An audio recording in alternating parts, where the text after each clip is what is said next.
Ladies and gentlemen, thanks you very much to the World Sindh Congress for this opportunity to share with you some thoughts on these three very interesting topics, which are the Sindhi, Indigenous identity, the Fundamentalist polity of Pakistan, and the regional aspect.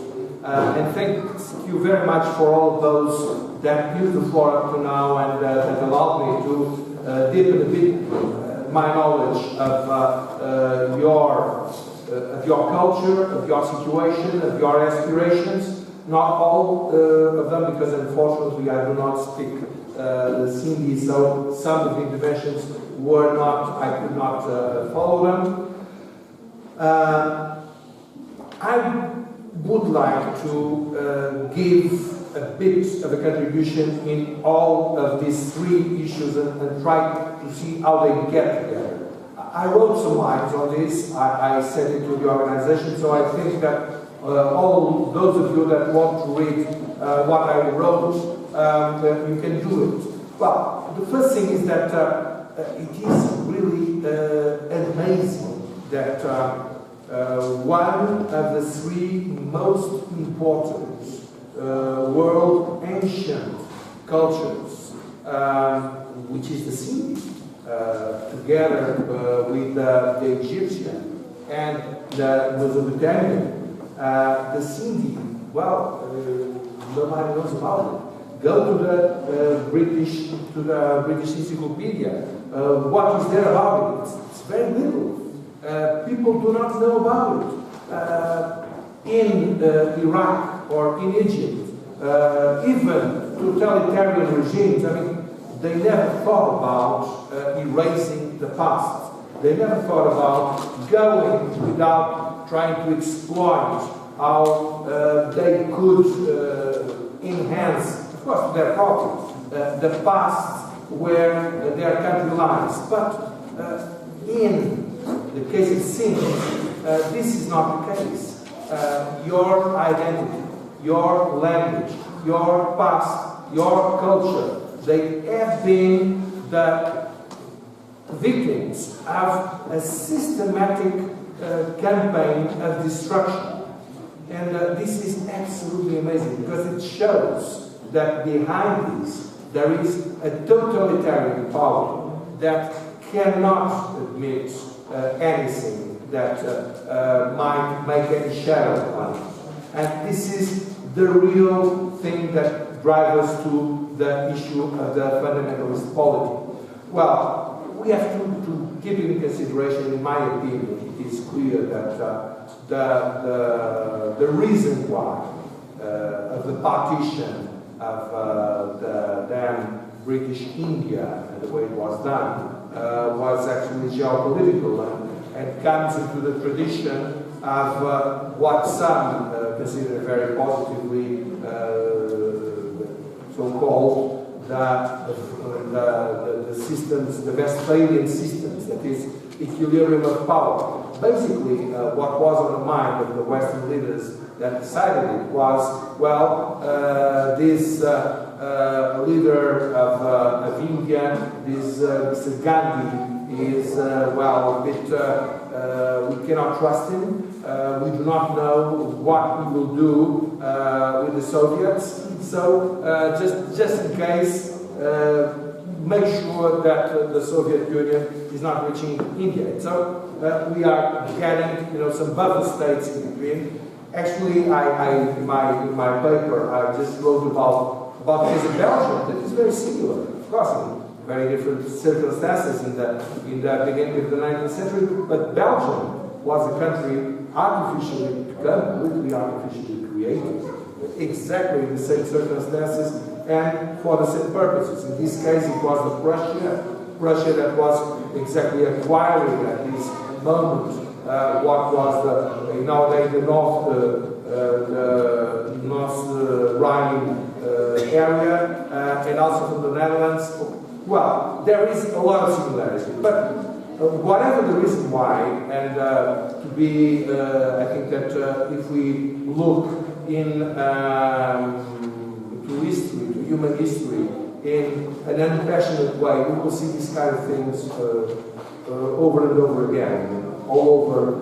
Everybody thinks that they are the special victims. For instance, in Iraq, everybody, when I was there, everybody was speaking about the colonial heritage, but actually it happened a bit all over. But the tragedy is that apparently the Pakistani leadership decided or reasoned that the only way to keep this country together and to give it an identity was to enhance as much as it could the factor that was given as a reason for its creation, that is Islam, that is fundamentalism. This is the tragedy, and of course the tragedy that comes out of fundamentalism, that which is, and here allow me to say, I mean, of course, Islam has no monopoly on fundamentalism. We hear about some American politicians, but I mean, I am Portuguese, and if you look at what was done in the 16th century in Portugal in persecution of Jews and also of Muslims, it was atrocious, it was absolutely disgusting, and it was 5 centuries ago. Fortunately, but of course there is no monopoly of no religion on fundamentalism. But right now, to me, it is very, very obvious that the fanatic Islam, the jihadism, and it might be Sunni jihadism or Shia jihadism, which is absolutely the same. No problem, no differences but in detail. This is the biggest threat, of course, to you in Sindh, in the whole of in Balochistan, in the whole of Pakistan, but at the world level as well, in Iraq, in Syria, or wherever. It is to me very clear. The reasoning apparently is exactly that. Well, that's the way to put this country together, and the least we can say is that this is, as was the image was given before, this issue, this example of Miss Kutu is absolutely extraordinary, because, as it was correctly said, she was the one who created, I don't know if she was the one who had the idea, but whoever else was around the establishment that had this fantastic idea of creating the Taliban. And of course she died with the bomb of the same fanatics that she thought was a very good idea. And this has been happening time and time again. People do not learn. People do not learn. You look, we heard about the Islamic State. Well, it's something like creating coming from heaven. Nobody knew about it. Nobody saw it. It has been there for ages. It is in deep connection with Osama bin Laden, with Al-Qaeda, and so forth and so forth and so forth. But people do not want to see it. And I think that sooner or later, someone in the Pakistani establishment will finally understand, hopefully not so late, that it is like it happened with Mrs. Kutu. Because they are not able to control the monster. They will they are already, there are lots of instances where we have seen it, but they will be more and more the victims of the monster that they created. And this is, if anything else, something I think all of us should bear in our mind. That ultimately the fanatic agenda of the Islamic fundamentalism wants a caliphate. It's absolutely clear. Whoever reads all the scripts of the fanatics, all the groups of fanatics coming from the Sunni side and the Shia side, exactly the same. There is no difference whatsoever. Perhaps some people are distracted, but they should read better what the fanatic leaders, either in the Shia Iraq or in a more clear way in Iran, in the Iranian constitution, for instance.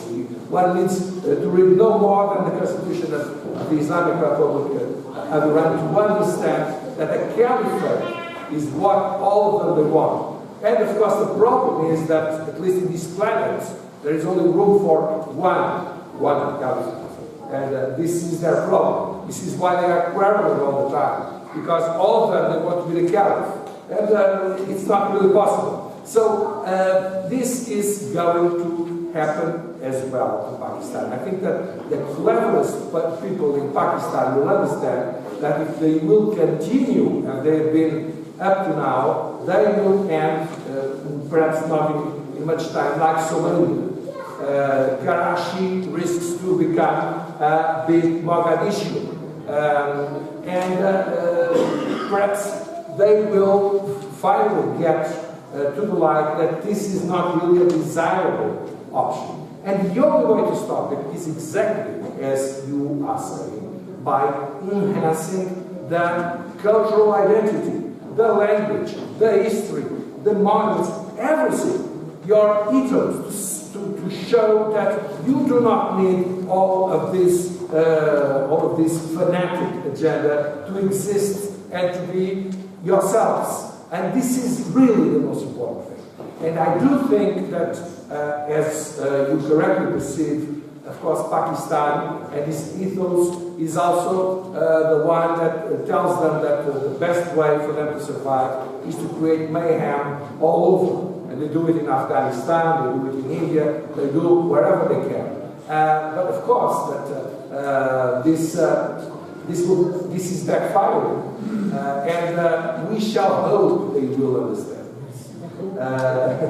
We shall hope they do understand it. But of course, that I think you are right when you are saying that the biggest problem lies in the West. I do think so.